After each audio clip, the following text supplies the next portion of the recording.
Financial action task force ఉగ్రవాదులకు నిధులు సమకూర్చే దేశాలపై డేగ కన్నేసే సంస్థ. నిఘా ఒకటే కాదు, నేరం రుజువైతే బ్లాక్ గ్రే లిస్టులో పెడుతోంది. పాకిస్తాన్ ఆల్రెడీ ఒకసారి FATF గ్రే లిస్టులోకి వెళ్ళి ఆర్థికంగా చావు దెబ్బతింది. అందుకే ఈ సంస్థ పేరు వినిపిస్తేనే ఉగ్రదేశం నిలువుడా వణికిపోతోంది. అలాంటి పవర్ఫుల్ సంస్థకు ఉపాధ్యక్షుడిగా భారత బ్యూరోక్రాట్ చేతికి బాధ్యతలు వస్తే ఆ బ్యూరోక్రాట్కు ఆల్రెడీ FATFలో పాకిస్తాన్ను దారుణంగా వెంటాడిన హిస్టరీ ఉంటే ఇస్లామాబాద్ వెనులో వణుకు పుట్టిస్తున్న అంశం ఇప్పుడు ఇదే. భారత సీనియర్ IAS అధికారి వివేక్ అగర్వాల్ను FATF ఉపాధ్యక్షుడిగా ఎన్నుకుంది. ఈ పరిణామం పాకిస్తాన్ను పాతాళానికి తొక్కేబోతోంది. ఇంతకు అసలేంటి FATF ఉపాధ్యక్షుడి హోదాలో వివేక్ అగర్వాల్ పాకిస్తాన్ను ఎలా వెంటాడబోతున్నారు? జూలై 1 తర్వాత ఉగ్రదేశానికి కౌంట్డౌన్ స్టార్ట్ అయినట్టేనా? Let's watch. ఉగ్రదేశానికి బిగ్ షాక్, భారత్ చేతికి FATF పవర్స్. ఏంటి FATF? పాక్ కౌంట్డౌన్ స్టార్ట్ అయిందా? ఉపాధ్యక్షుడిగా వివేక్, జూలై 1వ తేదీ తర్వాత వేట షురూ. వివేక్ అగర్వాల్ ఉగ్రదేశాన్ని నిద్రలో కూడా ఉలిక్కి పడేలా చేసే పేరిది. ఎందుకంటే పాకిస్తాన్ ఆ రేంజ్లో వెంటాడిన ఇండియన్ బ్యూరోక్రాట్ ఈయన. ఫైనాన్షియల్ యాక్షన్ టాస్క్ ఫోర్స్ కేరాఫ్గా ఇస్లామాబాద్ ఉగ్ర కుట్రలను ఎండగట్టడంలో ఈయన చేసిన పోరాటం ఇస్లామాబాద్ను ఇప్పటికీ భయపెడుతూనే ఉంటుంది. FATF సమావేశాల్లో భారత బృందానికి నాయకత్వం వహించినప్పుడు పాకిస్తాన్ పాటిస్తోన్న టెర్రర్ ఫండింగ్ పద్ధతుల్ని అంతర్జాతీయ స్థాయిలో ఆధారాలతో సహా ఎండగట్టారు. పాకిస్తాన్ కేవలం కంటితుడుపు చర్యలు మాత్రమే చేస్తోందని, ఉగ్రవాద సంస్థలకు ఆర్థిక మద్దతు వెనక ఉన్న మనీ లాండరింగ్ నెట్వర్క్లను వాళ్లు ఎలా కాపాడుతున్నారో వివేక్ అగర్వాల్ బృందం FATF ప్లీనరీలో బయటపెట్టింది. పాకిస్తాన్ను కాపాడడానికి చైనా ఎన్ని విధాలుగా ప్రయత్నించినా వివేక్ అగర్వాల్ బృందం ప్రదర్శించిన ఖచ్చితమైన సాక్ష్యాలు, విశ్లేషణల ముందు పాక్ వాదనలు చెల్లలేదు. ఫలితం పాక్ గ్రే లిస్టులో ఎక్కువ కాలం కొనసాగాల్సి వచ్చింది. వివేక్ అగర్వాల్ కేవలం రాజకీయంగానే కాకుండా ఆర్థిక నేరాల నియంత్రణలో, సాంకేతిక పరిజ్ఞానాన్ని వాడడంలోనూ దిట్ట. ఉగ్రవాదులు వాడుతున్న డిజిటల్ వ్యాలెట్లు, క్రిప్టో కరెన్సీ లావాదేవీలను ఎలా అడ్డుకోవాలో ఆయనకున్న పరిజ్ఞానం పాకిస్తాన్ నెట్వర్క్లకు ఒక పెద్ద అడ్డంకిగా మారింది. సరిహద్దుల వద్ద తుపాకులతో చేసే పోరాటం కంటే ఆర్థిక మూలాలను దెబ్బకొట్టడం ద్వారా ఉగ్రవాదాన్ని తుదం ముట్టించడం ఎక్కువ ప్రభావవంతం అని బలంగా నమ్మే అధికారులు ఆయన ఒకరు. అలాంటి బ్యూరోక్రాట్కు పాక్ బెండు తీసే ఫైనాన్షియల్ యాక్షన్ టాస్క్ ఫోర్స్ ఉపాధ్యక్షుడిగా అధికారం దక్కితే? ఈ ప్రశ్నకు సమాధానం తెలుసుకునే ముందు అసలు ఫైనాన్షియల్ యాక్షన్ టాస్క్ ఫోర్స్ అంటే ఏంటి, పాకిస్తాన్ అంతు చూడడంలో ఇది ఎందుకింత కీలకమో తెలుసుకుందాం. అక్రమ మార్గాల్లో వచ్చే నగదు, చీకటి కార్యకలాపాలకు, ఉగ్రవాదానికి ఊతం ఇస్తూ ఉంటాయి.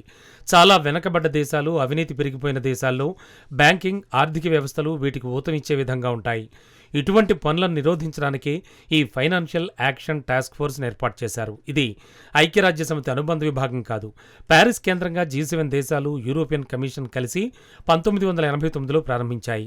ప్రపంచవ్యాప్తంగా ఉగ్ర కార్యకలాపాలకు నిధులు వెళ్లకుండా ఇవి కొన్ని నిబంధనలు ప్రవేశపెట్టాయి. G7 దేశాలు సంపన్నమైనవి కావడంతో ప్రపంచంలోని మిగిలిన దేశాలు ఈ నిబంధనలు అనుసరించాల్సిన పరిస్థితి నెలకొంది.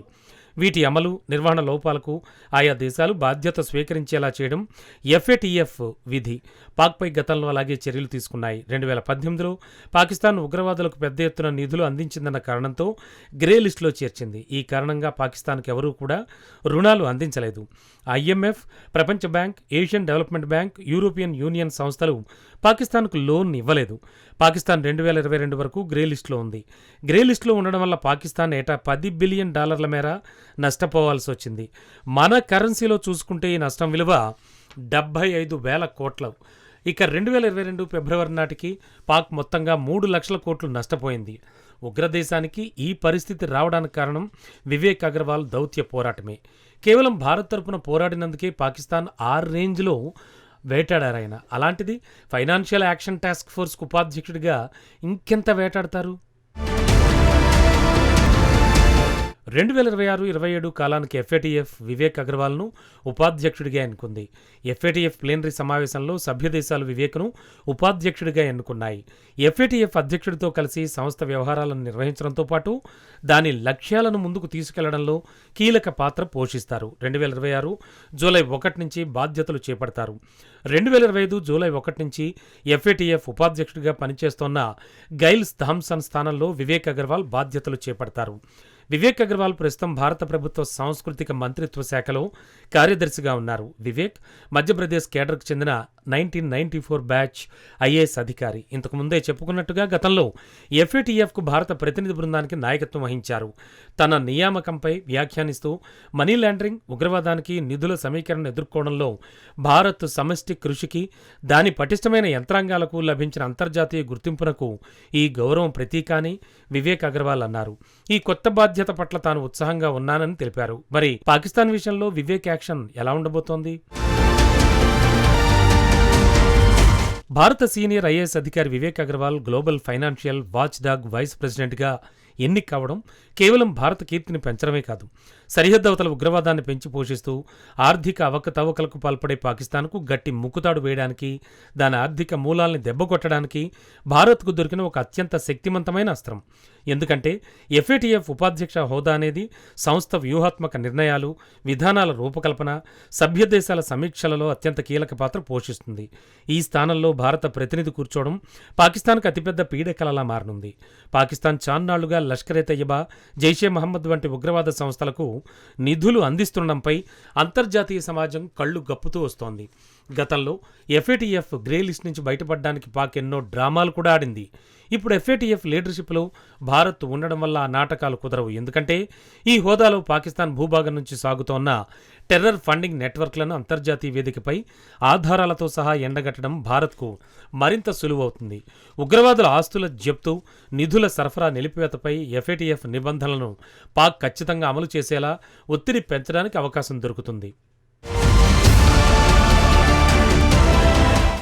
గతంలో ఎఫ్ఏటిఎఫ్ గ్రే లిస్టులో ఉన్నప్పుడు పాకిస్తాన్ ఆర్థిక వ్యవస్థ ఎంతలా కుప్పకూలిందో ప్రపంచం చూసింది. ఐఎంఎఫ్, ప్రపంచ బ్యాంక్ వంటి అంతర్జాతీయ సంస్థల నుంచి రుణాలు పొందడం దానికి గగనమైపోయింది. ఇప్పుడు వివేక్ అగర్వాల్ సారథ్యంలోని ఎఫ్ఏటిఎఫ్ బృందం సభ్య దేశాల పనితీరును, ముఖ్యంగా మనీ లాండరింగ్, టెర్రర్ ఫండింగ్ నిరోధక చట్టాలను నిశితంగా సమీక్షిస్తుంది. పాకిస్తాన్ ఏ చిన్న తప్పు చేసినా, ఉగ్రవాదులపై కంటితురుపు చర్యలు చేపట్టినా దాన్ని మళ్లీ గ్రే లిస్ట్ లేదా బ్లాక్ లిస్టులోకి నెట్టడానికి భారత్ వద్ద స్పష్టమైన గ్లోబల్ పవర్ ఉంటుంది. ఇది జరిగితే పాకిస్తాన్ ఆర్థికంగా పూర్తిగా దివాళా తీయడం ఖాయం. పాకిస్తాన్ ఎప్పుడూ అంతర్జాతీయ వేదికలపై కశ్మీర్ అంశాన్ని లేదా భారత్పై తప్పుడు ఆరోపణలు మోపడానికి ప్రయత్నిస్తూ ఉంటుంది. కానీ ఇప్పుడు ప్రపంచ ఆర్థిక వ్యవస్థను శాసించే సంస్థలోనే భారత్ కీలక స్థానాల్లోకి రావడం వల్ల పాక్ ఆడే మైండ్ గేమ్స్ ఇక సాగవు. అలాగే కొత్త తరం ఉగ్రవాదులు వాడుతున్నటువంటి పవర్ఫుల్ వర్చువల్ అసెట్స్ అంటే క్రిప్టో కరెన్సీ, డిజిటల్ ఛానళ్ల ద్వారా జరిగే ఫండింగ్ను కనిపెట్టడంలో వివేక్ అగర్వాల్కు మంచి పట్టుంది. దీంతో ఈ సాంకేతిక పరిజ్ఞానంతో పాక్ చేస్తున్న సైబర్ టెర్రర్ ఫండింగ్ కుట్రలకు భారత్ సులభంగా చెక్ పెట్టగలదు. మనం ముందే చెప్పుకున్నట్టుగా ఎఫ్ఏటిఎఫ్లో పాకిస్తాన్ను కాపాడడానికి దాని మిత్రదేశం చైనా ఎప్పుడూ బ్యాక్ డోర్ నుంచి ప్రయత్నిస్తూనే ఉంటుంది. అయితే లీడర్షిప్ రోల్లో భారత్ ఉండడం వల్ల చైనా సైతం పాక్ ఉగ్రవాద చర్యలను బహిరంగంగా సమర్థించలేని పరిస్థితి ఏర్పడుతుంది. మొత్తంగా చూస్తే వివేక్ అగర్వాల్ వంటి పవర్ఫుల్ బ్యూరోక్రాట్కు ఎఫ్ఏటిఎఫ్ ఉపాధ్యక్ష బాధ్యతలు దక్కడం ఇండియా చేతిలో వ్యూహాత్మక అస్త్రంగా నిలవడం ఖాయంగా కనబడుతోంది. మన దేశం ఎప్పుడూ శాంతినే కోరుకుంటుంది, కానీ సరిహద్దు దాటి వచ్చే ఉగ్రవాదాన్ని తుదం ముట్టించడానికి అన్ని మార్గాలను వాడుతుంది. సైనిక పరంగా సర్జికల్ స్ట్రైక్స్ ఎలా అయితే శత్రువుని దెబ్బతీశాయో, ఇప్పుడు ఎఫ్ఏటిఎఫ్ ద్వారా పాకిస్తాన్పై ఎకనామికల్గా సర్జికల్ స్ట్రైక్స్ నిర్వహించే ఛాన్స్ దొరుకుతుంది. వివేక్ అగర్వాల్ ఎఫ్ఏటిఎఫ్ ఉపాధ్యక్షుడిగా బాధ్యతలు చేపట్టి జూలై 1 నుంచి ప్రపంచ ఆర్థిక వ్యవస్థను క్లీన్గా ఉంచడంతో పాటు పాకిస్తాన్ ఉగ్ర కుట్రల ఆర్థిక మూలాలను నరికివేయడానికి భారత్కు ఒక అద్భుతమైన వ్యూహాత్మక అవకాశం లభించిందని చెప్పొచ్చు. ఒక్క ముక్కలో చెప్పాలంటే జూలై 1 నుంచి పాక్కు కౌంట్ డౌన్ స్టార్ట్ అవుతుందన్న మాటే.